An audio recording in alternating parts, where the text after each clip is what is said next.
And we are back with the AVGL 1v1 League of Legends trials here. We figured out our own trials and tribulations on the back end, Glovely, and we are now back for Game 3. It's the Cassiopeia that we thought we were going to see, but Willie543 from Florida State going with the Rise in this one in the winner take-all here. Yeah, both of them are great scaling champions normally, but here, this is more of an early game focused sort of matchup, so I am really curious as to why the Rise pick when other champions were available that would have been so much better into this matchup. We do see the Cassiopeia doing a great job of just staying back, poking. Does have something of a bit of a range advantage here on this Rise, able to spam out the spells more easily. We do see the miasma, it's going down. There's a lot of damage actually. Barrier comes out, so does Exhaust, but the poison is enough for first blood. Yeah, the not having Flash just absolutely cost the Rise in that one. Willie543 going to Falso, kept one from Manitoba, who we saw earlier today, able to advance there, winning, I think, really our quickest game of the day that we've seen, at least Glovely. Just absolutely destroying that Rise, got him caught, threw down the Exhaust, and even the Barrier wasn't able to save him. And I will say, I think Flash is being very undervalued here. No reason to run Barrier to Ignite as that Rise. You've just got to accept that you're going to either get to 100 CS or eventually just outscale the Cassiopeia. Didn't even use the Ignite. I definitely think you have to have Flash in these matchups, especially if you think you're going to be the weaker one. Well, do remember that Grounded blocks all movement abilities, and that does include summoner spells like Flash, Mark, and Dash. So those abilities not necessarily going to help you very much if you're caught out in the Cassiopeia miasma. You need to get out of it as quickly as possible. Ideally, you back up or you go charging forward into her face.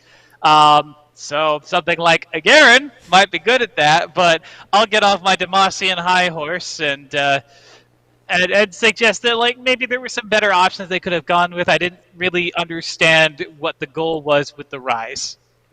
Yeah, I mean, you are right with the miasma there, but at least it would have been better than Ignite. You could have at least flashed away and died further from the poison, I guess, but heal would have been an option. Exhaust maybe could have been an option. Just something to get out a little bit easier. But yeah, good job by Kept One. He rode the Cassiopeia all the way through a Game 1 loss and then coming back there to win Games 2 and 3. So Cassiopeia may be showing up there, but very shocked that neither player really played an 80 carry. Willie543, from what we heard, did play Quinn in Game 1 and 2, but Quinn's sort of this pseudo 80 carry at best. So yeah, very curious why we didn't see an 80 carry after they've dominated the first matchups, but Kept One going to stay alive here. This is the AVGL 1v1 tournament. It is double elimination, best of 3, all the way until the grand finals, which is a best of 5. 100 CS, first blood, first tower. We've never seen the 100 CS. We haven't even gotten halfway. 50 CS wouldn't even be enough. And we've seen a tower after a first blood, but it's been all first bloods have been the winning point so far today, Glovely. Yeah, and on that Cassiopeia, we actually saw a lot of, like, just straight-up aggression. I don't think there was a goal of ever letting it get to the point where it was going to be sustained. It's really hard to get out of that miasma. Once it's been thrown upon the ground, you don't have any tools that allow you to escape it. It's just a matter of you got to survive while you're in it, or you got to counterattack while you're in it. Yeah, I definitely think Cassiopeia can throw her name into the ring as something players will play, but I still think a well-played Caitlyn, a well-played Tristana, something that might be able to fend off that poison. Now, yeah, you can't rocket jump out of it, but that requires the Cassiopeia to even just get in range of the miasma, and that would be a lot of damage that she doesn't want to take. By the way, running the Lost Chapter, something that, you know, we didn't get a point out with how quick that was, going for the more aggressive Cassiopeia build, getting that mana back on the level up as well. So definitely something to keep in mind as we keep going. And Glovely, I have to say, at some point we've got to see someone play Garen, right? It just at least to help your day out and put a smile on your face, and he would at least do better than the Rise did, I'll be honest.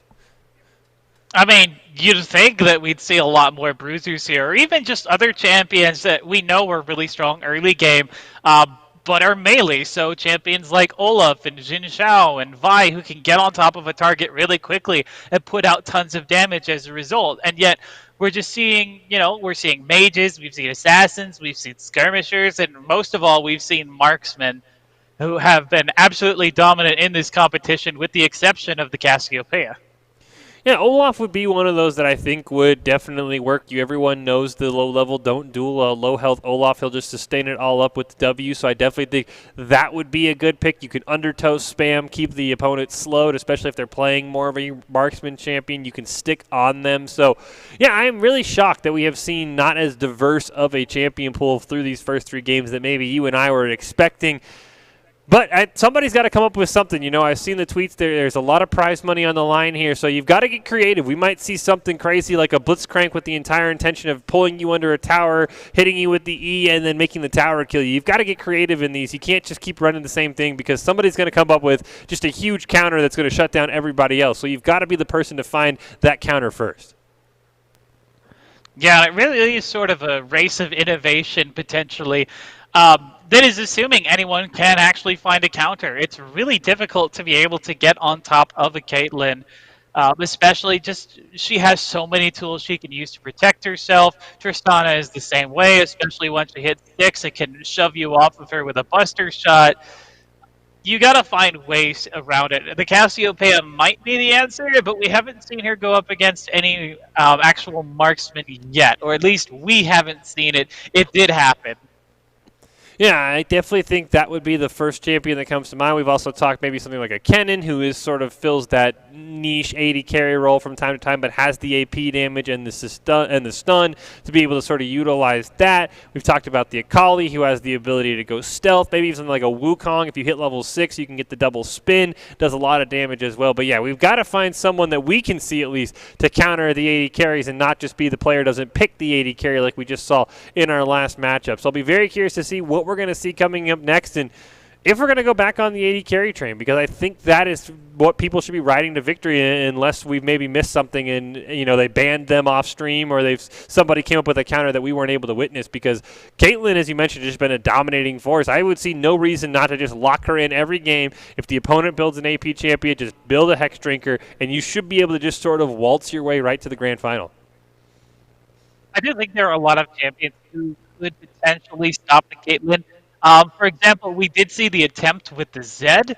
Another assassin might be able to do better than the Zed did, especially if you're able to have control of the bushes. Not only deny Caitlyn the ability to hop into that bush and use that to pop out the additional headshots, but maybe something like a Rengar could really benefit from those bushes and from the pressure that you could exert on your opponent from having control of what few features we have on the Howling Abyss.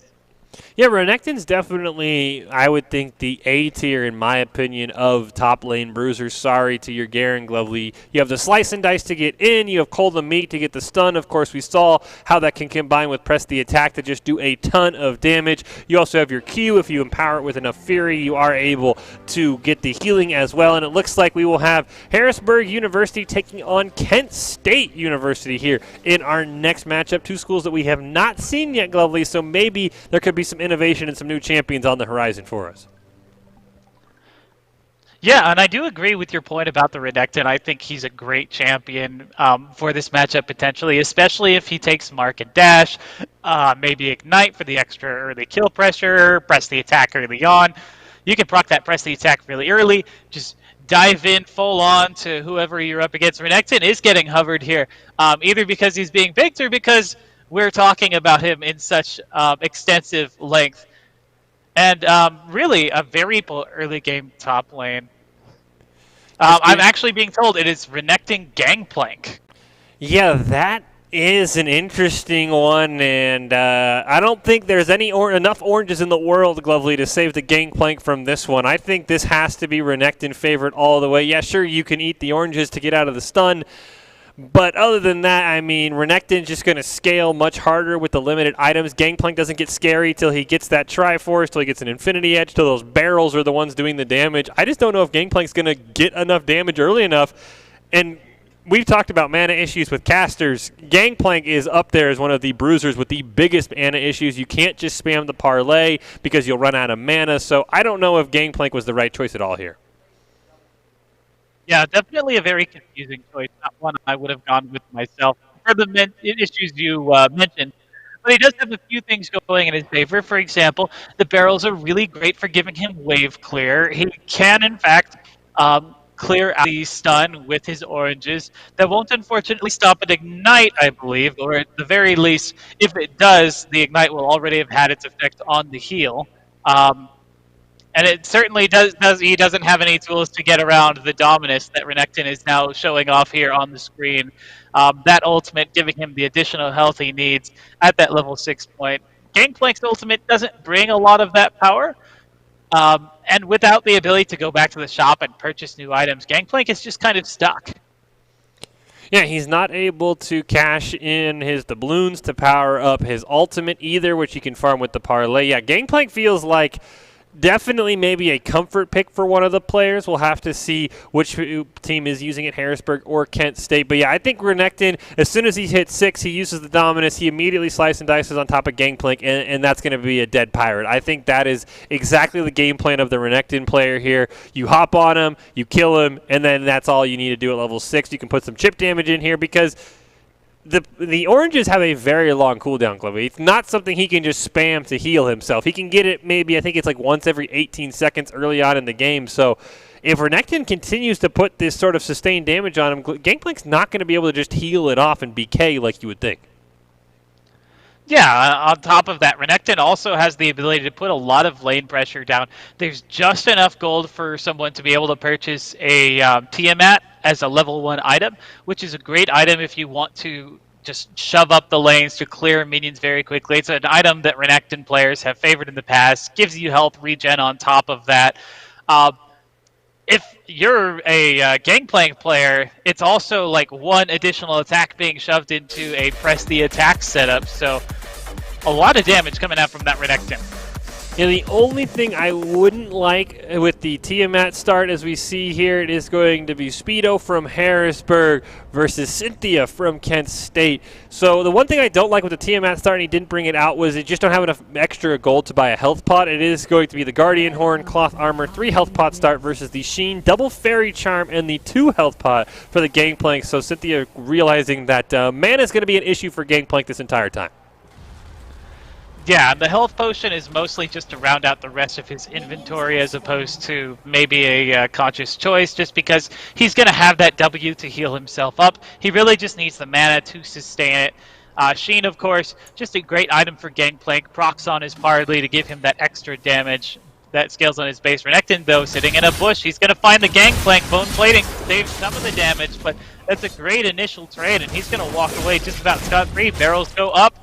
They're in a Trinity formation, but that's no Trinity force, and now he's forced to flash away under his tower.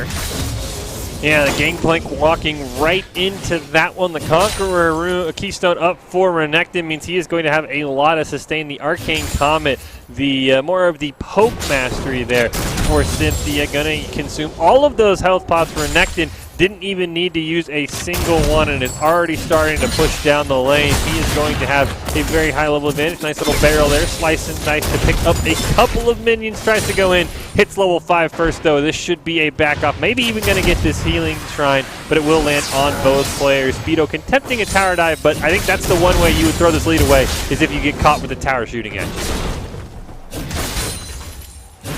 Yeah, and I do think that one of the great things about these barrels is that they could potentially clear a whole wave, and Renekton does end up taking a tower shot because of being a little too aggressive under the tower. But this Gangplank, very low, not a lot of ways to sustain himself there. It has to wait for that long W cooldown for the oranges. Is able to clear things out, but forced to back away, because if Renekton wants to, he can just re-engage on top of him. And no flash available for the Renekton. He went with the Ignite and the Exhaust. So he's going to have to slice and dice onto the Gangplank. Cynthia going to grab that back healing shrine. Ate the oranges, but I do believe the cooldown's coming back up. But level 6 for both players. I think really the only way Speedo loses is if he gets too confident, tries to tower dive, and dies to the tower damage first. Because right now, this is all Renekton. Slice and dice in, lands the stun. Orange is going to knock it off. Not going to use the Dominus, though, still holding on to a ton of health, and right now Gangplank has no way to heal. This could be a tower dive right here from Speedo if he wants to take it. Minions there as well, but it looks like for now he is content just farming away. Yeah, doing a great job pulling off. There's the Ignite, the Dominus, first blood underneath the tower. Renekton, an absolutely terrifying early game champion. Yeah, Harrisburg going to pick up that one. Speedo now winning the first game on to match point, and we talked about it globally. We gave all the praise to Renekton. We basically pointed out exactly how to win the matchup. He did wait the additional level, but Gangplank stood no choice there for Kent State. That felt like a comfort pick gone wrong there because he is just so squishy. He never was ahead, even walking in and face checking a bush. That was Renekton's matchup to lose. He played tower aggro completely perfectly and didn't even need to worry when he went in for the dive. Yeah, I mean, as far as the things are concerned, we've seen what happens to Gangplank in that top lane matchup. You try and bully him early to put him behind, classic Summoner's Rift. You take that over to the Howling Abyss, nothing changes. It's just top lane again. Renekton is another champion that likes to get in your face, shut you down early, and this is all about the early game champions. And Gangplank just doesn't have the ability to compete.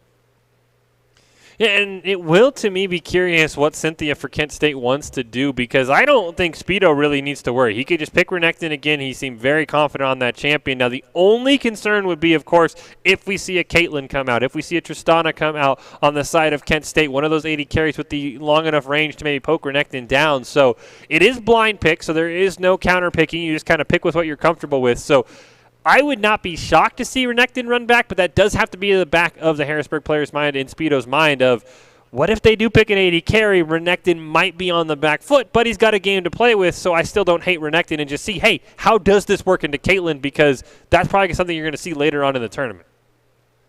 The Gangplank, on the other hand, definitely needs to go. Even if you do think that you're going into the Renekton, even if you do think you have a chance against this Renekton, you could still run into an AD carry who just casually cuts off all your barrels, so you lose all of that zone pressure, all of that damage output from that champion. Now, Caitlyn, on the other hand, going into the Renekton still has the ability to dive on top of that, but Caitlyn is a lot safer. You can set up traps to catch Renekton before he's able to get to you. You have the 90 caliber net able to push yourself away, as well as set up some additional headshots. You've got sustain that rivals Renekton's quite easily. Kayle Renekton is actually going to be the option. Kayle strikes me as a very strange choice because, like that Gangplank we were discussing, Kayle doesn't have much of an early game. She likes to scale into that late game where she becomes an absolute powerhouse once she gets, permanent exaltation. Certainly at level 6, you have the ability to make yourself invulnerable for a short period of time, but is that going to be quick enough to have available for an inevitable Renekton dive? On top of that, you're a melee champion, and Kales has basically the same issues that Gangplank does, only I'd argue that Gangplank has a better heal. Yeah, Kayle is definitely a weird choice to me. Everything you mentioned is correct. She feels like a slightly worse Gangplank. The only advantage Kayle has, and if this is what the player is banking on, I would have to guess Cynthia playing the Kayle. You can ult yourself on a Renekton tower dive, which buys you about a second and a half of invulnerability to where the tower can help you, but banking on getting a kill from a tower dive is very, very sketchy, especially in Game 2. So maybe you can build her AP, just sort of spam your Q. I know with the newer Kayle, that's not as much of an option as it used to be, but that would be my only guess is you maybe go AP, you basically use your range abilities, you give up all the melee CS, and you maybe try and bait a Renekton tower dive and ult off all the damage. But yeah, Kayle, to me, I agree with you, Glovely. It just feels like a weaker Gangplank, and the Renekton here has to be favored. Now, one thing that does favor Kayle is that once she does hit 6, she does have that range advantage, can play so much safer than the Gangplank would be able to at that point. Of course, also, if you choose to take Fleet Footwork or Grasp of the Undying, you can proc it a lot easier than Gangplank does without the mana cost at those later levels. And you also hit level 6 very quickly, so you do get that power spike a lot quicker than you would on Summoner's Rift, where you start with one item and have to back for more. Um, so I do think there are some advantages, but it's going to be a race as to can he hit 6 before the Renekton destroys him. Yeah, I would honestly think that I would think the only way KO wins is full AP, though. I think you've got to go Hextech Revolver. You've got to go everything into your Q. When you hit 6, you do get the range advantage, so you can at least farm a little bit better. But yeah, I think AP KO is the only way to play this. Maybe you can get lucky and your opponent isn't going to build a Hex Drinker. But yeah, that would be my guess, is this got to be AP KO, because AD KO is not going to 1v1 a Renekton unless this game ends up going to something like level 12, maybe even level like 16 at that point is when KO kind of comes online. So this, I would have to say, has to be AP KO if they want to win. You know, one item that I think is worth considering is the Seeker's Arm Guard. It gives you some armor. It has 2 amplifying tomes in it. So you have your AP damage and you have some armor that could be useful against the Renekton. If you have the masteries for it, you could even potentially pick up a stopwatch, although I'm not sure that would last long enough, or the game would last long enough to let you actually pick up the effects of that item. Well, hear me out now, Glovely. Stopwatch and the shield on Kale, that's like 4 seconds of immunity. That could be enough for the tower to kill the Renekton, so maybe you go normal stopwatch and your ultimate and you just try and hard bait the Renekton to dive you? It's entirely possible, and it looks like we will be seeing here. It's actually the Caulfield's Warhammer is going to be picked up as that first item, and 3 Fairy Charms. So, actually, no, it's not Caulfield's Warhammer. Sorry. A Phosphorescent Orb. I'm trying to remember the name of that item. I do not use those items very much in my Howling Abyss games, but we are looking at 3 Fairy Charms and what looks to be a health potion for this Chaos, so definitely looking for a longer sustained game if possible. I will say, Glovely, unfortunately, the Discord screen has been opened up for my vantage point, so if production could minimize that, otherwise I will be completely useless to you, Glovely, so you're going to have to take this away until then, because right now I would be casting a Discord, and that would not be very fun.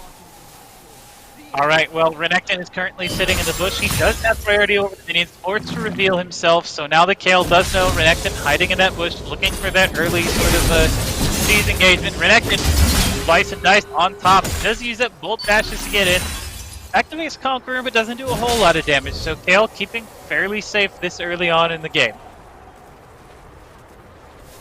Now trying to keep the wave. If he pushes up the wave, Renekton does lose access to that bush, but unfortunately not really able to aggress very safely onto Kale from here. Kale going to pop that health shrine for himself, make sure that the Renekton doesn't have access to it now. Both sides just trying to find their opening, trying to find their advantage. The Renekton trying to bait the Kale forward, and honestly, it could end up being a CS victory if this Kale doesn't start getting involved quickly. Using that Q very safely to get some CS for himself. Try and poke the Renekton out. The poke underneath the tower. Renekton goes in, gets some damage off, but between the heal and the bone plating, Kale doing a great job keeping herself alive now. Renekton, once more, does take a tower shot, coming in close to the turret. We have, in fact, hit level 6, so now Kale has the advantage of that ranged matchup. So, going to be a lot safer now. All right, Glovely, I'm back now. The Discord minion has vanished from my point, and I think I'm very shocked to see that Kale still alive, but I heard you mention the CS victory, and then I see that we're at 25. So we've got a long way to go before we get the 100 CS victory. I think right now Renekton might kill the tower from eventual minion chip damage before we get to 100 CS. He's going to go in with a slice and dice. Stun not going to land. Able to slice and dice off after he hit a minion. But yeah, right now the Kale playing very smart. Unfortunately, without the CS advantage, Cynthia really doesn't have a win condition right now. Well, that's not true. If he continues to harass on the Renekton here, he could potentially get off enough damage, but doesn't look like Cynthia is going to manage enough. Unfortunately, Renekton, fairly durable, does have some sustain built into his kit. Yeah, he will get the extra healing if he Qs when he is above 50 rage, when that white bar turns to red. He still has the 3 healing pots, well, double slice and dice, stun going to land, bone plating going to go off. Not a lot of damage, a very tanky Kale, the fleet footwork there as well. I think right now Speedo's got to try and find as much tower damage as he can, try and survive any Kale poke, because I think Kale, Cynthia's learned, I'm not going to die, but as I mentioned, not finding much damage onto that Renekton. Slice and Dice just going to try and hit all those minions, try and increase the amount of tower damage his own minions do as well. We are, however, seeing the advantage of being a ranged champion up against a melee one. Because of that, it just creates, you know, that net of safety because he's able to sit back, relax. He knows exactly where, Cynthia knows exactly where the Renekton is, so Kale's going to be perfectly fine here. Not able to get any more CS though, and that is one of the advantages of the Renekton in this matchup, that he has the control over the flow of the minion waves. Yeah, right now, as you see there, Renekton at 49 CS, 100 CS is also a game winner. First blood, first tower, 100 CS. He does have a slight level advantage, and right now, Cynthia starting to run out of mana, and this is the problem with some of those champions like Kale that hyperscale off items. You're not allowed to back, you're not going to be able to get items, so this Kale's damage is going to be very, very limited. It's going to come down to all auto attacks, Lovely, and right now, I think Speedo's perfectly content hiding in a bush, CSing a minion wave, and then going right back to the bush. Yeah, the CS is starting to stack up a little bit. Like I said, this could be our first CS victory just because both of these players are taking it so incredibly slow because they know that if Renekton messes up a power dive or Kale messes up trying to protect herself from it, they can die just immediately. So both of these players very, very cautious. Yeah, and I think the thing we have to figure out now is how does Cynthia win, because at some point you can't heal your turret. You're not a Janna. You can't shield the turret. You can't ult the turret, as much fun as that would be. Eventually, he's going to have to just dive on the Renekton, but if he's diving under his own tower, Speedo's just going to say, okay, I'm just going to walk away. So Cynthia's got to find a way to put the damage on. There's just a little bit of it. He is keeping up in level, but down 13 CS, that's going to be very hard to make up. That's about 2 waves, Glovely, that this Renekton would just have to completely miss, and he is totally okay sitting in this bush and just hitting his Q and hitting as many minions as possible. Yeah, on top of that, we don't exactly see exactly what all of their keystones are, what all of their different runes are. But Renekton pretty commonly runs the Resolve rune, so we do hit level 11 now as there's an engagement. So Kale can be exalted. This could be the win condition they were looking for, but Cynthia does deal a lot of damage out, gets the exalted. Might favor this trade. Exhaust comes out, isn't going to be enough. Renekton goes in, we see both the ignites come down. There's the ultimate from both parties. But Kale just does not have the damage. First blood over to Renekton in a very, very long victory. Yeah, Speedo going to claim the victory there for Harrisburg. Cynthia and Kent State, unfortunately, not going to be victorious. And yeah, it really just felt like, you know, if the Kale was ahead in CS, I think that might have been how the Kale could have won. But the problem was, yes, she hit level 11 first, but she was still on the back foot. Even if she pushes into the turret, Renekton says, okay, I'll just farm under my tower. He hadn't even gone back to any of his healing shrines. Kale ended up dying to a last tick of Dominus, which is kind of funny. You really don't think of that, the one AP scaling ability that Renekton has, getting a killing blow.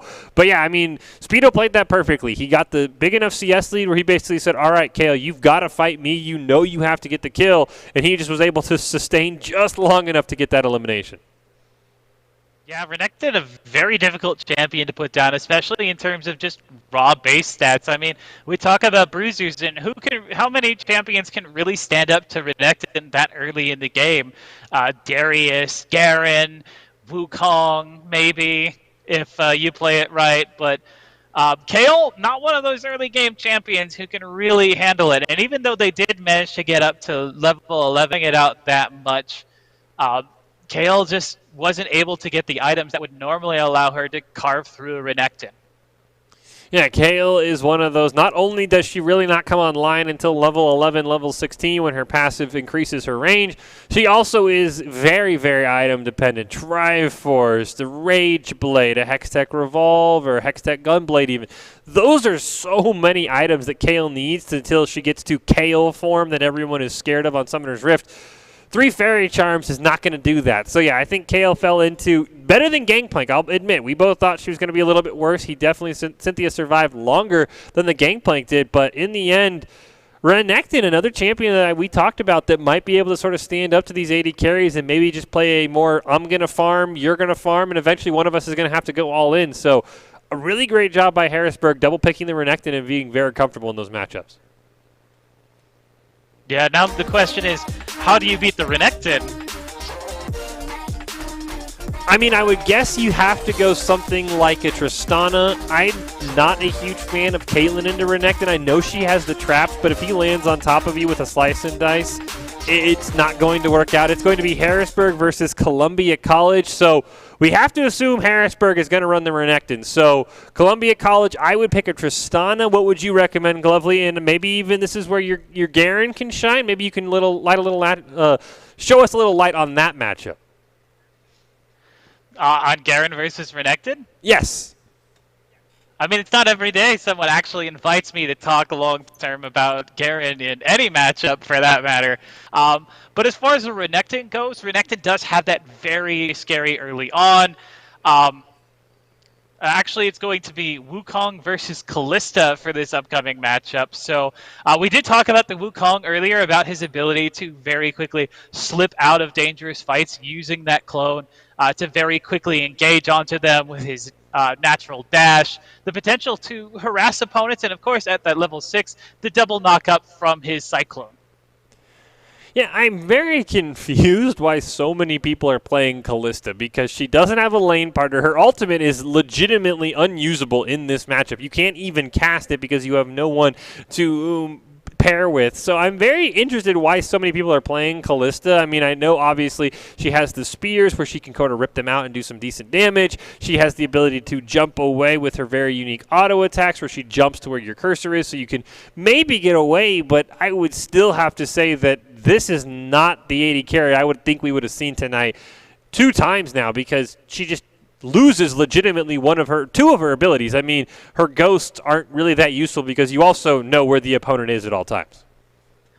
Well, I think there are 2 reasons they might be doing that. First of all, because those ghosts aren't useful and because the ultimate isn't useful, you can take any of those points that you would be spending on those abilities and put them into your damaging, your Q, your E, so that you have the Rend and the spears doing as much damage as possible. I also think people really value the mobility that Kalista does get from her Q and from the auto attacks and the passive effects of those, if only because you could use them to dodge skill shots, and in a lot of 1v1 duel situations, one missed skill shot completely turns the tide of the fight. Yeah, I will say, though, the one thing about Wukong is, as you mentioned, once he hits level 6, he's able to get the double knock-up from his ultimate that he can cast twice. I really just think once Wukong hits level 6, especially since the clone also will double up, as you can see there on the screen, he should just be able to go in on Kalista, use the clone knock-up, pop his own ultimate, and then pop it again. And I just think Kalista, it doesn't matter about all of her utility. I think she'll just eventually fall to all that damage. So the Kalista player probably has to bring Flash, probably has to bring Exhaust, and they have to be very, very careful once Wukong hits level 6 because he is going to put out a ton of damage. Yeah, it's definitely going to be a battle against time there for Kalista to be able to find themselves in a good position before Wukong hits that level 6 power spike. Is, again, the downside of the Kalista is that that's one more ability that you don't have, one more power spike that's unavailable to you, that is available to just about every other champion who could be played. Even Bard would have a better level 6 than a Kalista would.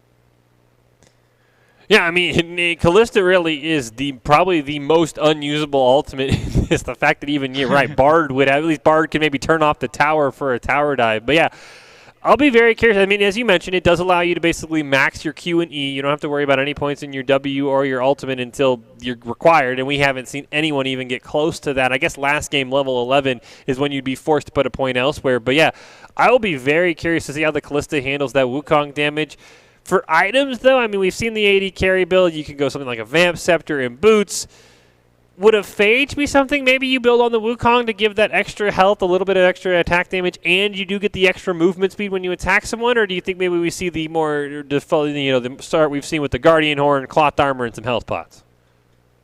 Well, I do think the Guardian Horn armor definitely has some precedent set for it, just because of the durability that it gives to your champion. But if you're going for damage output, I mean, Phage is definitely an option. It looks like he is going to go for that hammer that I can never remember the name of because I don't use it enough on Howling Abyss, as well as a rejuvenation bead and a health potion just to round out. On the other side, Kalista has gone for the same item, but opted for the dagger instead, and a health potion. I'm kind of shocked that Speedo didn't go a little bit forward and try and maybe get a good exchange. That is where we have seen these bruisers win against 80 carries, is at least getting a lot of damage. But with all those health pots, I also understand we do see Ignite and Exhaust, being taken by both sides, and it looks like the Hail of Blades for 999 and Speedo running that Conqueror. So the lack of flash on both sides, I mean, I know they both have a way to get out, but I would have thought Kalista would have liked to have a flash more than an Ignite, but maybe that's just me. As we see here, 999 completely going to obliterate the first minion wave. Wukong just going to fall back to his tower and say, I'll just farm under here until I hit level 6. I mean, it's certainly a viable strategy because level 6 is when he really starts getting that advantage over the Kalista. And in the meantime, you can just sit back, keep himself safe, try to reduce the amount of damage. He is going to be taking a lot of friend damage from this Kalista, though. Already lost a third of his health bar just with repeated friend. Of course, the burn a potion. Drops down to half health, uses the clone to get away, so he is going to be safe. This could be a more dangerous matchup than we thought. Yeah, right now, 2 health pots down for Speedo, all 3 remaining for 999, so both sides now have 3 health pots. The rejuvenating bead also going to help just a little bit there, but I think if Speedo can keep 999 in this range, as soon as he hits level 6, he can go all in, he can hit the double ultimate, throw down the Exhaust and the Ignite, and I think that's where we're going to see the first elimination. With the minions under his tower, he's not going to fall too far behind in experience, might actually even go in, going to dash in just a little bit. Don't think he landed the Q though, so not as much damage as he wanted. Both sides waiting for that level 6. Of course, as we mentioned, Kalista not going to get a power spike. There it is. Exhaust going to go out onto both sides. The knockup's going to land. Ignite onto 999. He is just going to fall. The near execute is not enough. And Speedo playing that matchup perfectly. All in at level 6, and that is a dead Kalista. It's all about that level 6 and the engagement of that Wukong onto the Kalista. There's nothing you can do to get away from that. Yeah, that is the part where, I mean, Ignite did almost get the kill with the Spear Execute, but that's where I kind of thought Flash would be needed because you can flash away, you can still have the Spears, you rip them out. Wukong committed everything to that fight. So very shocked that Kalista didn't bring the Flash, but I mean, that was the power of Wukong. He might be one of the few bruisers that we talked about that could stand up to an 80 carry. It would not shock me if Speedo runs it back, and I would have to assume 999 is going to go to something like a Caitlyn or a Tristana and say, all right, can you get to me now, Wukong, when I have a bit more ability to make some distance between us? Yeah, definitely. And one of the nice options about the Wukong is that even with the Kalista's ability to dash around the map, you can't dash if you're caught in a knockup. And as a result, you're forced to stay in Wukong's range. So the next game is actually going to be Kalista Set. That is interesting to me, as we do see it is Harrisburg versus Columbia College in the AVGL Trials, 1v1 in League of Legends, best of 3 double elimination until we get to the grand finals, which is a best of 5. Really shocked that 999 wanted to stick on the Kalista there, and kind of shocked that Harrisburg wanted to try out something else. Last time we saw Harrisburg, they just ran Renekton 2 matches in a row and got it done. This time they're going to go with the Set, who kind of plays the same way as Wukong. If you think about it, Glovely, he's going to passively farm till 6, and then he's going to drop the showstopper on you, and you're going to be 99% slowed, and he's going to try and kill you while you can't get away from him. Yeah, and certainly there are some advantages to the Set. He's got a passive health regeneration as basically Garen's, except he doesn't lose it when he gets poked. I'm not bitter about that. Not at all. Thanks, Riot. But he does have the Haymaker, and that is a lot of damage. Even if you're going into something like a more tanky champion like a Renekton, he was anticipating that sort of a switch. You have the great crowd control that you get through your E, which you could use the minions for, which if you catch a Kalista on it, it doesn't matter what her jumping ability is. She's going to have a hard time getting away from you after that. Your Q lets you speed up into targets, and even at level 6, he can still pick a Callista up and just drag her away from his tower if he positions himself well enough. Yeah, that would be the one thing with the set that I would be worried about is if the Callista can position herself, you'll alter into her own tower, which either going to give her an escape or it's going to put you under her tower. But yeah, I mean, the Haymaker, as you mentioned, it's going to get a shield for the more damage you've taken, so it is going to be beneficial to use that later in the fight to have a big shield and do more damage. So yeah, this just feels like knockoff Wukong versus Callista, and we just saw how Callista did against the real Wukong, so I'll be very curious if there's any changes, maybe bringing a flash out, something like that, because I don't know if Ignite Exhaust is going to work against Set like it didn't work against Wukong. Honestly, as far as I'm concerned, the Set is the worst matchup. Then with the Wukong, he has like the area of effect, and most of his abilities are targeted. With the Set, Haymaker, your biggest damaging ability is very much an aimed one, and Callista can freely dodge it, assuming that she's able to, follow the telegraph. And it's a big telegraph. You want to get the most damage out. I don't think the stun lasts that long.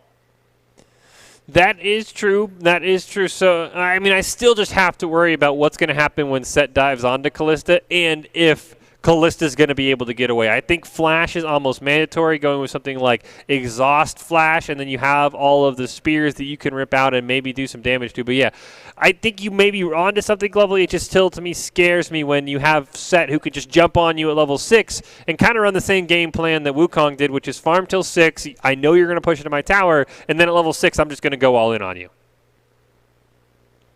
Yeah, on top of that, Set does have the bonus that he doesn't have to worry about mana, because he doesn't use it. He's only got the grit. So Wukong, on the other hand, did have that gating. Alternatively, though, Set doesn't really have any safety tools to get away from the repeated auto attacks being hammered down on top of him. He doesn't have the Wukong clone. He's going to be entirely reliant on that health regeneration that he gets from his passive. This is Columbia College versus Harrisburg here in the AVGL League of Legends 1v1 trial. Speedo and Harrisburg are on match point in this best of 3 as we load in, and it's still going to be Exhaust Ignite Hail of Blades from 999. And we see once again Exhaust Ignite Conqueror from the Set. So not much has changed except it's a Set instead of a Wukong. Lovely. Yeah, there are a few things that have changed, though. Callista's actually gone for the Boots of Speed over the Dagger. And I think that's a very interesting choice. It means that she's not going to be able to get as many spears into Set as quickly as she would, but it is a lot safer. It is does offer you more protection, the ability to run away from fights that you're not necessarily willing to take. And we will see. This time Speedo going to go right in, going to get the pull in onto 999. He cannot get away, but now there's a ton of spears. Haymaker used perfectly for the shield, but now the spear's going to be ripped out. Speedo dropping very low, both of them. Going to drop to about half life. Speedo committing the one health potion, 999 choosing not to. So a little bit more of an aggressive start this time. And right now, no one's really ahead, both about 50%. That's what I was talking about the massive telegraph of Haymaker. And Callista has the movement speed to just kind of casually throw out a spear and be like, yeah, I'll step to the left, I'll step to the right, take like minimal damage, and then rend you for half your health. Now, I am shocked that Speedo, last time as Wukong, he basically knew that level 6 was his win condition. He didn't even leave his tower until then. That time, tried to be a bit more aggressive, and I think it might cost him because he pushed out a minion wave, meaning he's now behind on XP. So, I don't know if I like the start from Set. We do see Haymaker coming out there, just a little bit of shielding. One health pot left for the Set, but yeah, that level difference because of the lane pushing out might actually mean all the difference, and Callista definitely happy to farm that away and just throw some tower damage on. Haymaker can be used to clear the minions, but I don't think it's going to be enough wave clear to turn things around. He does use his Q to try and charge in, not able to get into range, and that is one of the advantages of this Ballista and her mobility in this tournament. See throwing some spears on Set and has hit level 6. The Healing Shrine does spawn behind the tower. Might be something he wants to go grab, but instead he's just going to take a couple spears to the face. Not quite able to actually he will be able to outrange it. Thought Callista might be able to just rip them out. The one thing here is the Callista is slowly dropping low on mana, but Speedo's dropping low on health, and he is out of health pots. He is not in a very good position right now, Glovely. I'm not sure how Set finds a way to win this unless 999 just simply runs out of mana. If he does end up running out of mana, then Yeah, definitely. It's a battle of sustain. It's a battle of attrition. As a Garen player, I face it all the time. You see the Ignites coming out on both sides. Does use the Showstopper. Gets on top of him. Ignites are pulled out. Haymaker does land. Will he have enough to finish? No! Kalista gets the Rend. First blood. Yeah, great job by 999. I think Speedo, as you mentioned it, he did have to sort of telegraph his all-in, realizing that he hit level 7 first and decided that was what was the go plan. Just not enough damage. That chip damage he took throughout the early stages definitely coming back to cost him. So Columbia College and 999 going to force us to a Game 3 against Harrisburg. And I got to guess, Glovely, it's going to be Kalista for the side of Columbia College. So for Harrisburg, do they go back to the Wukong, or do you think they try something else? Honestly, I think the Wukong was a perfectly good choice. Otherwise, you want to look to champions who can pin someone down to make it a lot harder for Kalista to be able to move around. Something that isn't a skill shot. So I know we talked about Annie earlier and the danger of the burst mages getting countered by the Maw of Malmortius, and more specifically by the Hex Drinker, because you can't quite build a full Maw in this mode. But of course, Annie does have the ability to pin somebody down. You don't have to aim that Q if you want to land a stun with her Pyromania passive. So that's certainly a champion who's an option. If you hit level 6, you could go with the Lissandra, who also has the ability to sustain herself if she uses it uses the Frozen Tomb on herself. It also works really well with the Catalyst of Aeons. Apparently, it's going to be Wukong Kalista, so we're going to a repeat of round 1. Well, that one went to Speedo and Wukong, so now the question becomes, Glovely, what does 999 need to do differently in this matchup? Because last time he pushed Wukong all the way to the tower, he had some damage here, he had some damage there. Speedo just sat under the tower, and then as soon as he hit 6, he said, we're going all in. Is it bringing Flash instead of Ignite? Is it not pushing the minions as hard? I mean, what do you think 999 needs to do differently to have a different outcome? I think it needs to be all about the harassment. That's what did really well up against this set, is just constantly poking him, making sure that there was a spear headed his way, whatever there wasn't one headed for a minion. And of course, just get those off as much as possible, wear him down, because unlike Set, Wukong doesn't have that additional regeneration, so you can take full advantage of that by poking him down constantly. On the other hand, though, Wukong does have the ability to avoid a lot of fights that the Set couldn't possibly get away from, has a much quicker, safer engagement, has a better ultimate, arguably, for this scenario, up against the Kalista. So Wukong definitely has a lot of tools going for him. I think that keeping an eye on Wukong's position and being able to figure out which ones are the clones and then just hammering down as many auto attacks on him as possible is going to be the key to this Kalista winning the game. Yeah, and I will say the one thing that kind of shocked me is when he played Wukong, Speedo was totally content, like, push the wave towards my tower. Don't worry about anything else. Just push the wave right at me, and then I'll farm from there. He was a lot more aggressive on the set. So I will say Kalista's not going to be able to poke him if Wukong just sits at his tower and says, push right to me. So that is going to be something that I was kind of shocked on the set. So I'll be curious to see how he wants to play this. Does he want to sit back at his tower? Does he try and get maybe an early trade at level 3 like we've seen other players do? But I think that was the biggest difference that I noticed is the first game, Speedo just sat at his tower. The second game, he got a bit more aggressive, and the aggressiveness cost him. Yeah, and definitely it's a game about tempered aggression, especially when you consider whatever champions that you're going up against here. Kalista goes in too hard, she gets blown up by Wukong's full combo. Kalista doesn't go in hard enough, and Wukong essentially takes control of the game. You have to be able to get it just right. Yeah, I really hope that 999 brings Flash. I think that's the one thing. If he can try and flash away when Wukong all-ins, it makes it just a little bit harder for him to land that. He would have to bring his own Flash, which we've seen him just run Ignite Exhaust over and over again. So yeah, I would definitely like to see maybe a Flash Ignite come out from the side of the Kalista player here. I like the Ignite Exhaust, but it just wasn't enough because you weren't able to get away that fast.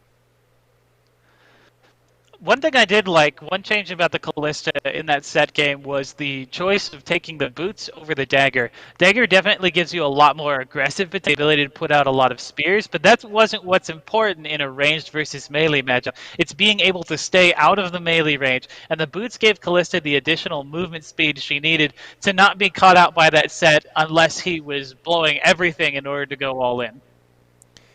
Yeah, and I mean, I would think even better than a dagger would be a cloth armor, at least, to sort of nullify, because I will say, even though we're talking about how it was a dominating victory for Speedo in Game 1 in this matchup, after the spears got ripped out by the Rend, he was at about 20%, so maybe you live a little bit longer, you get 2 or 3 more spears in him, you aren't maybe able to turn it around, but it looks like we're going to see almost nothing change. That is going to actually be...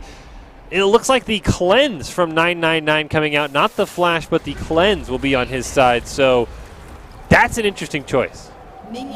Yeah, a very interesting choice. Maybe he's trying to use that to nullify the ignite, because otherwise, nothing in Wukong's kit could potentially do anything that would need to be cleansed. You can't cleanse and knock up.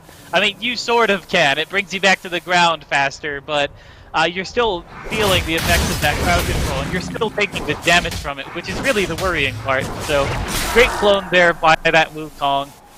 Got a great trade-off in that early game.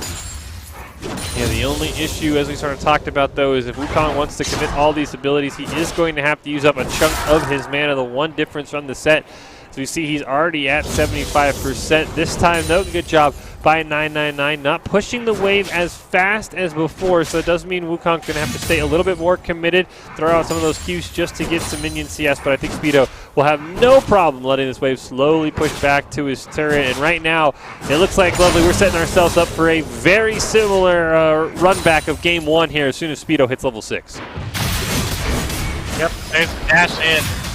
Clone, of course, damage out, but being a lot more aggressive this time around on the Callista here. Already half health on this Wukong. Wukong going to get to level 5 here. Callista already there, but with the tower, with the minion waves pushing down towards Wukong, he will get a bit more experience. Just takes a little bit of a couple spears to the face here. Still has a healing pod available. Callista still has all 3, but even if you chain chug all 3, you only get the healing of 1 at a time. So it's not like Callista could be saving them. There she's going to drink 1 now. Try and get to full life. And this time, Glovely, as you can see, playing very far back as Speedo hits level 6. Does not want to be all in this time. Yeah, that's definitely a smart move. Keeping an eye out for that all-in at level 6. Although now he is playing a little bit on the back foot. Doesn't have that level 6 power spike himself. So both sides having to watch each other. It's going to be all about, can this Wukong win on the full-on engage? Can he get to the point where he can burst down this Callista 100-0? He did lose a significant chunk of health trying to go in. Maybe he doesn't feel safe going in yet. Now down to half health. Does dive in, uses the clone, but still takes a bit of damage in the return. Yeah, he is going to have to consume that last health pot. The one thing here is that Speedo does have a level advantage, hitting level 7 first. 999 now going to hit level 7, so about a wave behind, but now with the wave pushing back onto his side, it is going to mean he should catch up and maybe even surpass Wukong there. Would not be surprised to see him just kind of go back, grab some of these healing shrines that have spawned. You see he'll grab the first one there. Nothing going to go to the Callista. He'll run back and grab the second one, healing about 100 each time. So this is going to be no health pots. Callista has 1 health pot available. Nothing left for Wukong. He's going to have to come up with the plans here soon, but he is doing a decent job CSing, so he might be able to hold off for a bit longer before he's forced to all in here. We do see the health shrine is now available for Callista on her side of the map. I'm really surprised that Wukong hasn't committed to the all-in by this point, especially since he's had the ability to walk into the brush and be avoided. Instead, just going to take more Rend damage. Just get the level up. There's the all-in. There goes the Cyclone, putting down a lot of damage. Ignite comes out. So does the exhaust. A lot of damage from Wukong. Is he able to finish? Yes, just barely able to finish and executes under the tower. Very well played there by Speedo. I think he was waiting to hit level 8 Glovely just because he wanted to be the same level as the Callista. As soon as he hit level 8 and they were the same level, he went all in. That fight lasting a bit longer, but still I'm not quite sure what the cleanse was. I heard it go off, but I still don't quite understand the pick there. But Harrisburg and Speedo going to survive, moving on to the next round against Columbia College there. And maybe we found it, at least a Callista counter. It might be Wukong, and I really felt like 999 played that game nearly perfect, and he still just did not have enough survivability. Yeah, I mean, say what you will about Callista, like, in a 1v1 environment, she loses so much of her kit's power that it just, to me, at least, isn't really worth it. Yeah, I like I said, I understand where you're the point you made when you said, "Hey, look, she can put more ability. She can put all of her points in just her Q and her E because she doesn't have to put anything in her ultimate, which she can't really, and she doesn't have to put anything into her W. But it just feels like she's just not strong enough because part of the reason to play Callista is to have your lane opponent being able to help you out with the knockup, being able to be the Oathsworn. So I think Callista needs to be put on the shelves. I definitely like to see Caitlyn stick around, but definitely not the Callista. Yeah, I think there's a lot of other AD carries that you'd want to put up before Callista here. If you really want to go for something shorter range, aggressive, mobile, may I suggest Lucian? I remember the first time when in the LCS they did the 1v1s as a show match. Lucian and I believe it was Kindred were the two big picks. Yeah, Kindred would be an interesting pick, especially having the Lamb's Respite at level 6, being able to basically make yourself immune. Maybe you can turn a fight around. You can stall out the Exhaust and the Ignite. Kindred would definitely be an interesting pick. Definitely maybe something that could fit in there. I just would worry about the lower health pool that she has, especially if you're going up against something like a Renekton. The 3 seconds of not being able to die aren't really going to matter when Renekton comes out and just absolutely bullies you as soon as it ends. So Kindred would be a niche pick, and especially with it being blind pick, something that you would have to be very, very comfortable on. Yeah, and the only reason Kindred really worked back then was because the healing that she got from her W was much higher back then. Grasp of the Undying was a much more powerful mastery than the version that we have around today. And she really it was just a game of sustain between all of the marksman players. We did see a few more colorful picks back then. We did see a Nasus CS off, and that was exciting to watch. There was a Zillion got picked at one point or another. We also saw Double Lift take a snowball into the fountain, and let me tell you, the look on his face was priceless.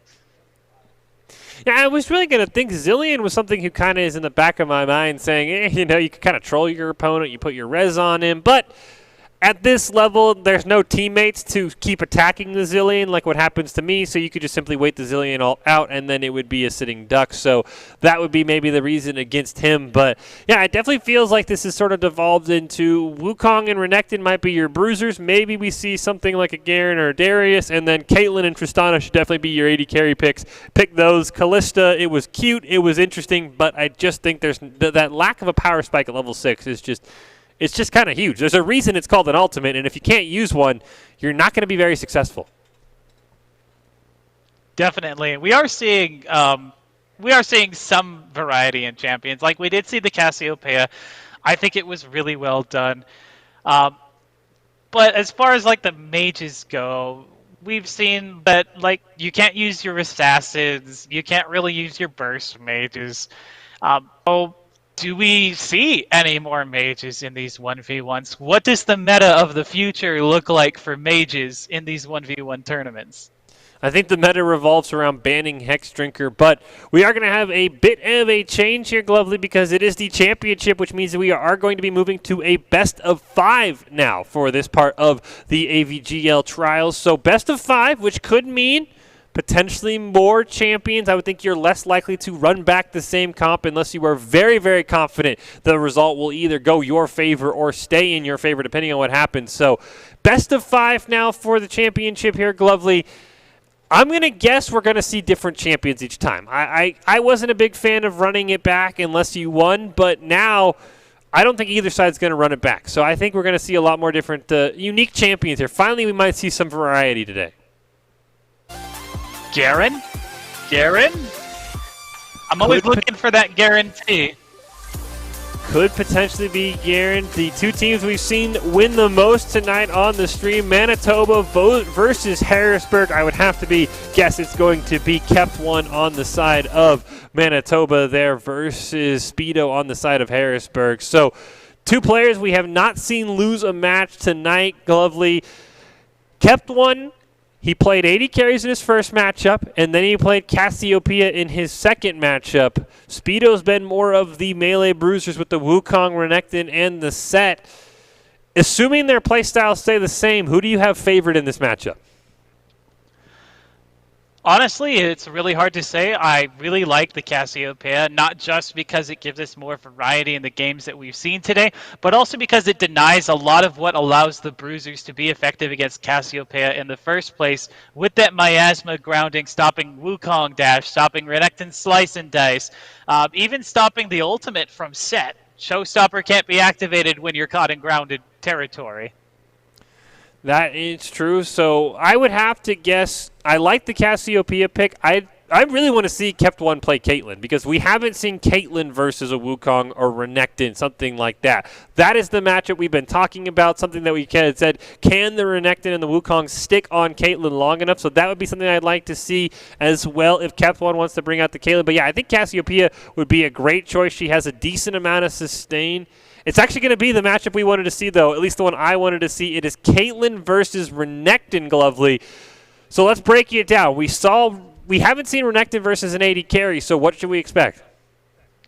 So Renekton has to go in hard on the AD carry, because otherwise Caitlyn is going to sit back and sustain and farm and be completely untouchable. I'm talking like press the attack, level 1 bush gank, Renekton with Ignite onto this Caitlyn as hard as possible, because if you don't wipe out this Caitlyn, she's going to take the game in an agonizingly slow pace and poke you out and just be completely untouchable as she sits behind walls of traps and her 90 caliber net. She's just such a safe champion, but you can definitely dump on top of her and burst her down. And if there's any champion that can do that at level 3, it's Renekton. Yeah, I would think the Kept One, the Caitlyn player, he's got to just realize he has to play completely safe. He should not leave his tower at the start. He needs to find out where that Renekton is before he makes any sort of move. Cannot get caught out, as you said, because press the attack into Slice and Dice, into Cole the Meek, and then the stun as well could just be a dead Caitlyn. Would like to see the Flash here as well. There's no knock-up to deal with, so I'd like to see Flash, maybe exhaust from the Caitlyn coming out, being able to create that gap. But yeah, I think this has got to be all on Caitlyn playing safe and then just sort of chipping down the Renekton and maybe even baiting Renekton to dive her. But once he gets that Dominus, he might be able to pull off a tower dive because he's just going to have so much more health. Definitely, and that Dominus is going to be a very key factor if the players do get to level 6. Ace in the Hole is really great for finishing people off, and it's really great for starting fights, but in terms of its overall utility as an ability, let's face it, it's just more damage, and you're typically going to be rewarded more for just auto-attacking targets in the middle of a fight. So if they're up close and personal, I definitely give the favor to Renekton, especially with that level 6 power spike. Yeah, the Ace in the Hole, I think, has got to be used as basically just damage. I mean, you don't even need you don't want to save it as like a fight ender. You don't really want to save it to use it in the middle of the fight. You just want to kind of use it whenever it's off cooldown to just put some extra damage onto the Renekton, who's going to have a lot of health. Other than that, yeah, I think it's going to be... Caitlyn has got to play this almost like we've seen the Renekton Speedo play earlier against the Kayle. It's just got to play, I'm just going to farm the whole time. Be very careful that you're not going to push into the tower and let Renekton get ahead in level, because that's going to spell doom, because as soon as Renekton hits 6, I think Speedo's going to want to go all in and maybe try and end this one. Yeah, definitely. And same idea as to what we saw with the Wukong and Kalista matchup. It's just a matter of setting yourself up to be able to have the stats to take down your opponent as quick as possible. Do you think we'll see the same items that we've seen from Speedo, the hammer plus maybe either longsword cloth armor going in there, and then from Caitlyn potentially the same thing with either a dagger or boots? Honestly, at this point, I don't see why they would change. You'd want to use the same sort of setups based on the champions that you've fought so far and that you've seen fight. This is the AVGL Trials 1v1 in League of Legends. We are on to the championship. It is a best-of-5 Manitoba versus Harrisburg. Kept one taking on Speedo here as we see Caitlyn not running the flash, going to have the Grasp of Undying, Heal, and the Exhaust. Speedo going to have Conquer, Ignite, and Exhaust, something he is very familiar with. Guardian Horn, Cloth, and 3 health pots for him. Kept one going to go with the Hammer, Cloth Armor, and 3 health pots as well. So no flash in the heal, still something that I'm very wary of, Glovely. Definitely. We're going to assume that both Cloth Armors count each other out. So we've got the Guardian Horn and the Hammer up against each other. Both sides have a health pot. Very standard feeling starts. If this was Summoner's Rift, this is the kind of setup I'd expect you to have. It's basically Doran's Blade versus Doran's Shield here. But between those two items, I definitely do think that between the two items, the Renekton's is definitely better in the long term because it will allow him to sustain. Is actually going to sit in his own bush. Comes out just to land a Q. Caitlyn knows where he is now, so there's no element of surprise being had here.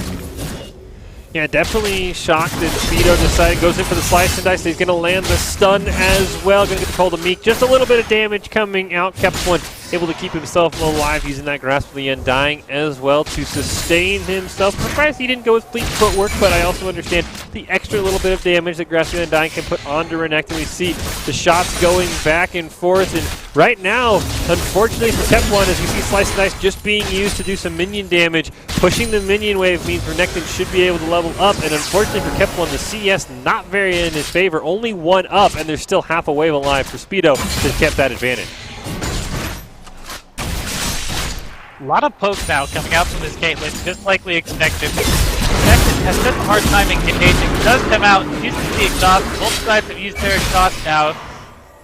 Traps actually completely demolished that attempt to engage, preventing Renekton from engaging any further, rooting him in place, and now he's at half health while this Caitlyn is still full health. Yeah, and we do see double health potions rolling on Speedo. Very shocked he went in that early, but I guess he would have waited until level 6, and now is when he would want to go in. Caitlyn not level 6. Kept one, though, will level up. Speedo back to full health. Traps spotting him out for now. That Grasp the Undying, that little 4% of the life of Renekton. Kind of huge right now as the CS is tied. We see Speedo was waiting. Trap is going to find it out. Does give a brief vision. There it is. Slice and Dice just going to use it to land on some minions. You see the Grasp the Undying. This is going to be really come down to, I think, Lovely, Speedo finding the best opportunity to engage, and he's either going to win or lose the game on that engage. Absolutely, and it's going to be potentially it could be a tower dive. He does have the opportunity to do that, but that can be so dangerous with all of these snap traps that have been doing a great job of keeping him at bay from the station. He's go in. Doesn't look like the stun quite landed, so he will just disengage. No dominance used. The exhaust bounced 33% of the way from coming off cooldown, so they might be up for the next fight. I would think the Renekton would want to take that fight before exhaust comes up, because the slow, especially if he's trying to dive under the Caitlyn, who's been using that 90 caliber net just to perfection. There we go. Slice and Dice going to land. Has the stun available, opts to use it on a minion. Slice and Dice is out. Kept one doing a great job keeping some great distance away from this Renekton. It's so hard to close in on a Caitlyn, regardless of what kind of character you're playing. But especially when you're playing as this Renekton, he's only got the one short-range dash here, and you've got to dodge around snap traps, and you got to counter the fact that there's a 90 caliber net. Actually pops the Dominus. Goes charging out of the bush here, does get the stun. A lot of damage coming out. Ignite, this could be the make or break fight. Not able to do enough to Caitlyn to hold on. Yeah, unfortunately for Speedo, the Ignite came out about 1 second after the heal, so Kept One got the full advantage. Unfortunately, Kept One is low. Slice and Dice just going to throw out a Cold of Meek there, just trying to get some extra damage. Does have the healing available as well next time he has it up to use on the minions. And I will say, even with Kept One doing a great job staying alive in terms of not dying to the all-in, he's still about he's about a minion wave behind right now, which means Speedo can just contently sit in a bush, farm away like he did against the Kale earlier today, and force the Caitlyn to all-in, and there's not something Caitlyn wants to do, which is all-in a full health Renekton. That is true, although at this rate, Caitlyn definitely has the ability to just win through CSing here because she's able to stay so safe, but Renekton is getting some great damage out. Conqueror does get procced, sips around the Yordle Snap Trap. He got some great damage off, but it's not enough to bring Caitlyn down. Yeah, it does look like at this point Speedo's already using his all-ins just to try and stop Caitlyn from CSing. He now has a level advantage on her at level 10.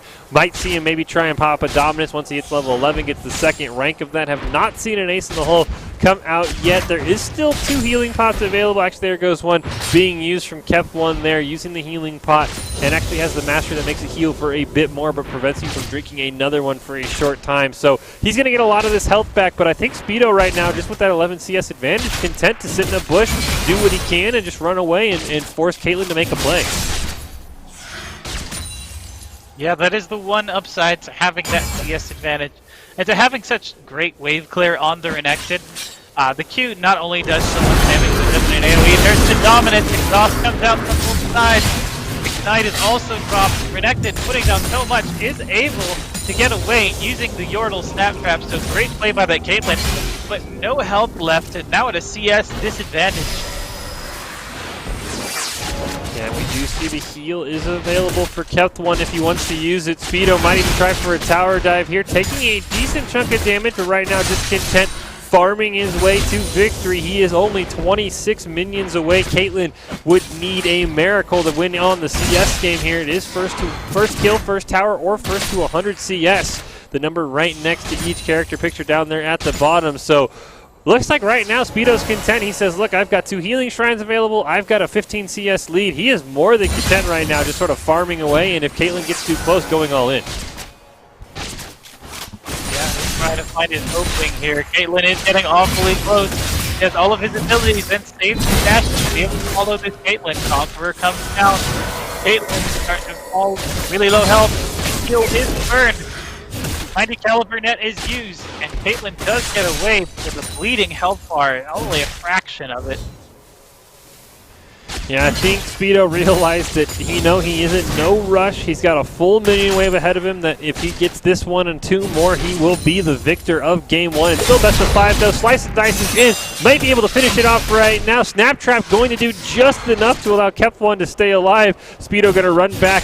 Gonna get that minion as well. He is 2 waves away from winning, needing 11 CS and 6 minions per wave. He cannot afford to miss more than 1, but it doesn't look like he's going to have to worry about that. 1 more minion wave, Glovely, and he is the victor. He just can't afford to miss a single one, so the pressure is on Speedo, and Kep1, I don't know what he's got to do to try and come back from this, except maybe make him miss a CS and hope he disconnects at this point. I mean, it's entirely possible he tries to pick a fight. I think he knows definitely that this game could potentially be over right here. Pops the dominant just to force the Caitlyn off. That's gonna be game on CS. The fact that he popped the ultimate to give him extra health just to be able to kill the minion waves is just sort of a slap in the face there, as we are watching the championship here in the AVGL Trials. Harrisburg versus Manitoba. Speedo and Harrisburg, the winners of this game 1. It is a best of 5 though, not the best of 3 like we've seen throughout the day, so he does have to win 2 more games, but I think we just found our Caitlyn counter right there, Glovely, and it is something like a Renekton, so this is now all on Kep1 to find a change, because I would be shocked if Speedo picked off the Renekton here. Definitely, I do think that Caitlyn just didn't have enough damage to be able to get through the Renekton, who just got tankier and tankier and tankier as the game went on, presumably running those Resolve Masteries to give himself the extra armor, magic resist, and health to be able to survive in those longer-term fights. And the Conqueror, of course, just gave him additional healing, gave him additional scaling damage as things went on. So overall, great champion pick, played the matchup really well. I can't say I don't have words for just how well that was played. Yeah, I mean, the only way that Caitlyn's going to win that matchup is it's got to be played like a farm matchup. The only problem is Speedo did a great job of basically diving onto Kep1 and forcing Kep1 off so that he could out farm him really. He would miss 2 or 3 minions every couple waves because Speedo would jump on him to put a ton of damage on him. Kep1 would have to fall back so that he didn't lose, and then he would just lose to minions in the end. So I think Caitlyn definitely might be out. Maybe a Tristana, because you do have the explosive AoE every time you kill a minion. Does allow you to farm just a tad better, plus the rocket jump is a infinitely better escape than the 90 caliber net. So if he wants to go with an 80 carry, I think Kep1's got to go Tristana. Otherwise, he's got to maybe go with another Bruiser, something that we haven't seen yet. Apparently, it's going to be Renekton versus Cassiopeia. So we're ditching the marksman entirely for this next one. Cassiopeia, we did talk about how the Miasma is a great ability for blocking off Bruiser's ability to engage, denying their dashes, denying their flashes. And up against Renekton, slice and dice, it can't get through there if she manages to land it properly. So could very well be a very explosive matchup either way. Yeah, I definitely think that the build path for Cassiopeia will be interesting. The one game we did see with the Cassiopeia was the Lost Chapter build against a Rise, and just a dominating victory for Cassiopeia. So I will be curious to see if he wants to maybe go something more a bit passive, something like a Tear of the Goddess or maybe a Catalyst to really say this is a farm matchup and let's see if Renekton can kill me. But I don't hate the Lost Chapter either. But yeah, as you mentioned, the Miasma grounding the Slice and Dice. It's going to be really hard for Speedo to get in on it, but if he can get onto the Cassiopeia, I think she'll still just kind of fall over because she's not going to have a lot of damage if she goes for anything but a Lost Chapter, and then she's not going to have as much mana as some other builds, so he could just kind of run her while she's CSing, and then that he could take the victory off of. It is going to be very much a question of, can Renekton get on top of the Cassiopeia? Can the Croc catch the snake? If the Croc catches the snake, the Croc wins. If the snake is able to keep the Croc at bay, the snake wins. That's a very blunt way of putting it, Glovely, and a very real way of putting it. But, yeah, I think that it's going to be 100% the case here. If Renekton catches her, he probably is going to get the kill, but if the snake can... The only problem is while the snake might be able to keep the crocodile at bay, the snake has to mana. The snake's got to go back to the watering hole at some point, Glovely. The crocodile, he doesn't care about the water. He can do whatever he wants. So that is the one thing going against Cassiopeia is mana versus non-mana in this matchup. Yeah, on top of that, there are ways around the Miasma. For example, if the Miasma doesn't land on top of the Renekton, he can flash over it if he has flash up. The Mark Dash is also an option that they can do from a much longer range. It also outranges the Miasma ability itself. So Renekton does have a lot of tools to get in. So it's going to be a question of knowing that. How is Cassiopeia going to step around that stuff? How is she going to... and for that matter, will she be able to safely and successfully land the Miasma? Yeah, I mean, it's going to be 100% on that. Now, she will have, once she hits level 6, Cassiopeia can, if the Miasma misses, can land the stun on the Slice and Dice because he will be rolling forward towards you, so you are able to get the stun on that as well. But yeah, I really think this is going to be how well can Cassiopeia just farm, and can she get to the point where Renekton's forced to be the one that all-ins and not the other way around, because I'm not sure if we get to level 9 or 10 if Cassiopeia with just one item is going to be able to burst down a full health Renekton. So this really comes down to Cassiopeia not missing CS, not being forced off of waves, and maybe doing the same thing to Renekton that he did to Kep1 last game. Yeah, definitely, and it could end up turning into another farm matchup, and that's what happens sometimes in the melee versus ranged. Either one side gets poked off, or the other side has so much more wave control through their natural abilities. We are here in the AVGL Trials, Harrisburg versus Manitoba in the championship of our League of Legends 1v1, so it is a best of 5. We are on to Game 2. Speedo representing... Actually, you know what? We missed Game 2. It was that quick, Glovely. Game 2's already over. We're on to Game 3. We'll have to figure out who won Game 2. But yeah, once again, one of those. We've had a couple of those today where the game just ends that quickly. That would, to me, have to signal that Renekton won, but we'll have to find out because I'm guessing that means Renekton got a quick all-in and was able to maybe sort of cheese out a victory. But have to be curious to see who won Game 2. I mean, we also did see the Cassiopeia up against the Rise win that game very quickly as well, and the 2 games before that against the Quinn were also over in a flash. So it could just be the nature of both of these champions having such terrifying all-ins at their early levels. Yes, we will have to find out who won that one, but we will be headed on to Game 3 regardless of who won because it is a best of 5. It is Harrisburg versus Manitoba. Speedo representing Harrisburg and kept one from Manitoba facing off here. They just got done with a Renekton versus Cassiopeia, two cold-blooded reptiles facing off in what had to have been a cold-blooded battle because it was over before we even got a chance to see what happened. So we're on to Game 3, Glovely, and would you guess we see maybe the same matchup but if it was over that quickly, or do you think the loser is going to maybe swap off here? I mean, it depends on how close it was. If one side felt like they were incredibly close to a victory and they just narrowly missed it, they might try it again and hope for a better situation this time. But honestly, in this best of 5, depending on who won, this could be match point. So you might consider swapping strategies, trying something new, or just picking something even just off the wall that no one would ever expect. Maybe this is the game we see Timo. Maybe this is the game we see Garen.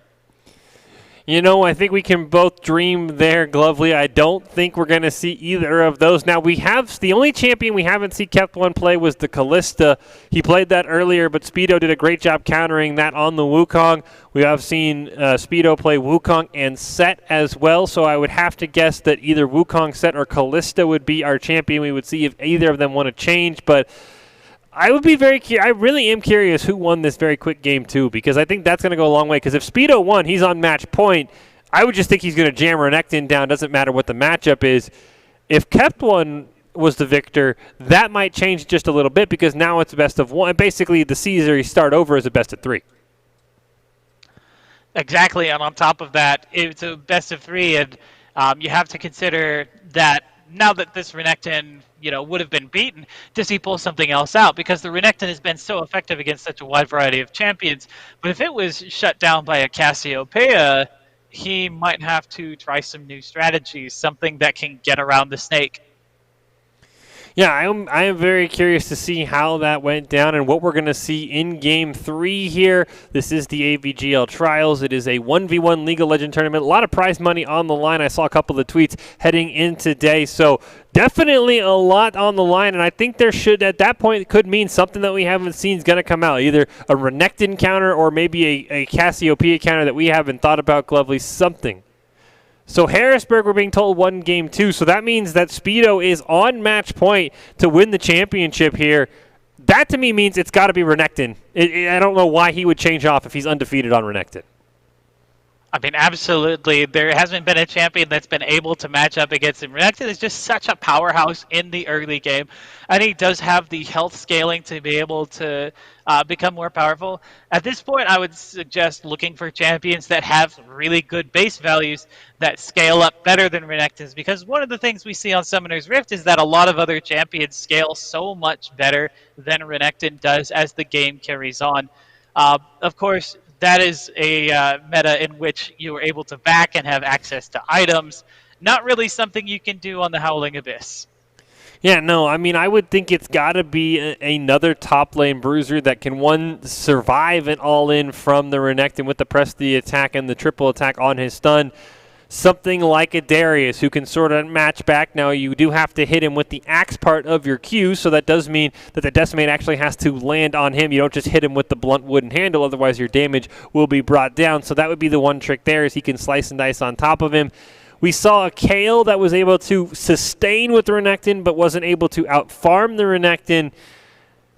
Maybe even Renekton versus Renekton at this point. It is blind pick, which would mean you can draft the same champion. I wouldn't hate just a pure Renekton battle off here and say, all right, who's the better Renekton? Yeah, I mean, if you feel confident in it.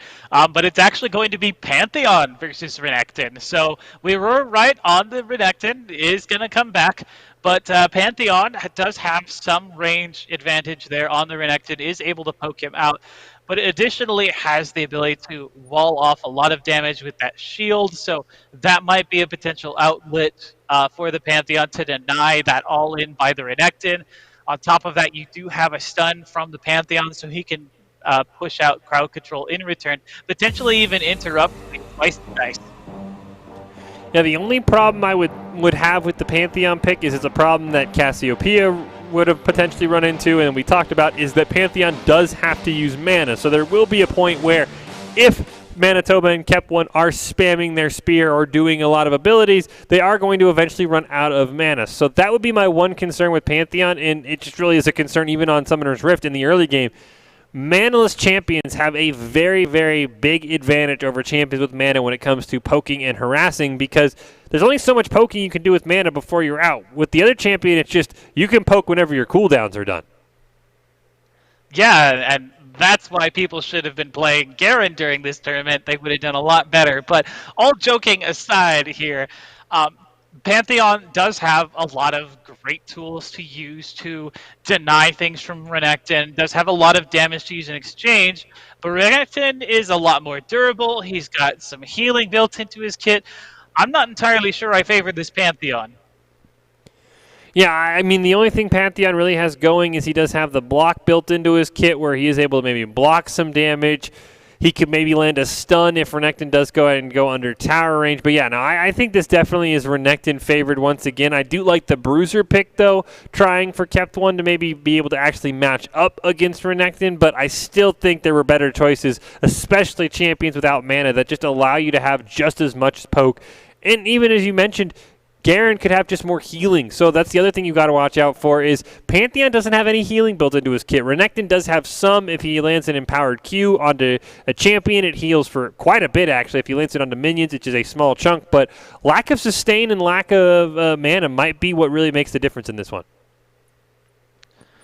Yeah, we've seen champions that would be able to match up really well into this Renekton. We saw the set being played earlier. Again, Manaless champion, natural health regeneration, able to punch through the armor and magic resist with the Haymaker ultimate. Would have been a great pick up against this Renekton, but the Pantheon, I don't know, I'm questioning it so much here. Yeah, I mean, this could just really come down to maybe sort of a comfort pick. This is the first really melee bruiser we've seen come out from Kep1. He played a lot of 80 carries and some Cassiopeia, so maybe this really just is the only bruiser he's comfortable on, which would be kind of shocking. Pantheon's place in the meta hasn't been that strong for a while, but this could really come down to, you have a guy who clearly plays a lot of top lane in Speedo, playing a lot of those champions, going up against the guy who maybe plays mid and 80 carry, who's sort of being forced off of his favorite role. So that could be really where this Pantheon comes out from, is this is my favorite champion or my best top lane champion, and I've kind of got to run with it. Yeah, and that is kind of the awkward thing about having to run off-roll. One of the things that is really advantageous to top laners in this tournament is the fact that they don't have to worry so much when it comes to all the matchups they're going up against. They've seen it all before. There are marksmen in top lane. We see Quinn and Vayne and Lucian up there. We see mages in top lane, Cassiopeia, Karthus, Ryze. All of them have been up there. And of course, the bruisers that we're now seeing being absolutely dominant here. So like Renekton, this isn't anything new for him, but for a mid lane Pantheon, Renekton isn't exactly the most common mid laner, even though he does show up from time to time. Minions has spawned. Well, they might not be used to facing each other, but they are going to be very familiar with the items, keystones, and summoner spells. As you see there, Guardian Horn on both sides, Cloth Armor on both sides, 3 health pots, Exhaust, Ignite, and Conqueror. Even the summoner spells on the exact same keys, Glovely. So this is going to come down to about as skilled matchup as we've seen. So Renekton immediately going to jump in onto Kep1. More damage, though, going out onto Speedo, so he might have to be a bit worried. Yeah, overall, great trade there for that Pantheon. It does get more damage now, but remember, he does have mana cost for all of those abilities he's throwing out. He's already lost a third of his mana from those 2 exchanges. Yeah, mana is going to be much more important. Kep1 probably wishing mana potions still in the game. Right now, though, doing a very good job. Both of them just sort of content farming out the minions in the best of 5 here in the championship. Speedo has won the first 2 matchups, so he is on match point. Kep1 hoping for a reverse sweep, starting to push the minion wave back towards Renekton, hitting level 5, but still far from over. I think we might see another CS game here, Glovely. It's really just going to come down to how much poke damage Speedo can put on to Kep1, and can he stop him from CSing? Yeah, on top of that, can he stop him from regenerating his health? Between the health potions, his empowered Q, the Guardian Horn, there's a lot of healing that this Renekton is getting. As we see there, Speedo under his tower, slice and dice, and ain't going to use the Cold a Week there, able to put some damage on the kept one, but not that much. No healing potions taken out there. Conqueror going to go off. Here comes the exhaust. Both sides going to use it, lasting just a bit longer. They will both hit level 6. Dominus is going to come out there. Kept one dropping very, very low. The Ignite's going to come out onto him. Double slice and dice. The tower, though, just going to push Speedo off, but unfortunately kept one very far behind now on health. And the health potion advantage, though, is Speedo did have to blow all 3 of his to win that trade. Yeah, one other thing I thought was really important was the Pantheon used Ignite right as the health shrine came down, so he was denied some of the healing from that because of the reduced healing effect. He is still taking a lot of damage, though, and Renekton doesn't have to worry about mana, and Pantheon doesn't have much to run on. He's running out of steam. Yeah, Pantheon and kept one now starting to run into the issues we talked about there. Speedo just content, building up that rage bar, going to land a stun. Will slice and dice out of tower range, comes back in, throws a nice Q on to kept one. Going to push him a little bit low, debating if he should go for the tower. I think he's just going to fall off. The CS, though, much closer than we've seen. Actually, Pantheon should be able to keep suit here if he's able to CS under the tower. So, not a CS advantage that much, only one difference between the two sides. So, Speedo definitely going to have to either get a tower or be able to get a kill here. Slice and dice just going to go out for some minions, and it's going to force kept one to CS under the tower perfectly to stay in this matchup. Stay under the tower perfectly. He is, at least for the moment. But you can't win a game by sitting under your tower all the time. Unfortunately, that CS advantage is going to go to the Renekton because of his ability to just control the waves. He can shove them in basically at his leisure. Yeah, and as you see here, the cannon minion hitting first, but now he's going to dive in. Healing Shrine going to go out. Kept one dropping very low. Has to conserve that mana. Not able to do much with it. He's just going to fall back. And Speedo now should be able to basically sit at full health the rest of this fight.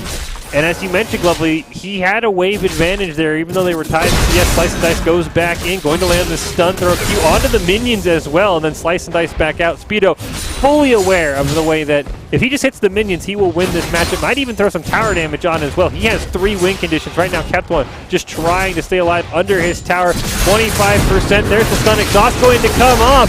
Speedo going to have to get out of there, even with the Dominus. The Ignite barely keeping kept one in it, and now they're both very low health.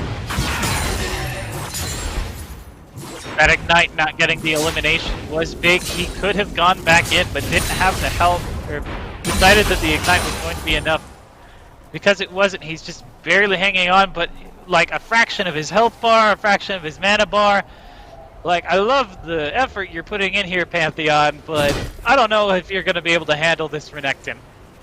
Yeah, I think Speedo, anytime he gets in range with one slice and dice, this is going to be game, set, match for him. He is on match point. Kept one trying to stay alive. Healing Shrine not going to spawn in time. Unfortunately, as you see there, CS advantage for Speedo. The tower already at half life. Kept one probably can even die under the tower. Going to try and stun him. Conqueror going to proc. There's the block. Speedo, though, doing a great job managing tower aggro. There's the exhaust with everything on cooldown. Slice and dice is out, is able to get the healing shrine. Kept one not even able to go in it. Speedo now just chasing him down. Stun comes out. Kept one will fall. That is first blood over to Speedo, and he is going to win this one. That is going to be all we have today. Speedo winning that match in the AVGL Trials over Manitoba. So congratulations to Speedo and Harrisburg. That is all we have for today. Glovely, thank you so much for being on it. Thank you, everyone, joining in as well on Twitch. A fantastic day of 1v1s. Thank you so much to everybody who joined us.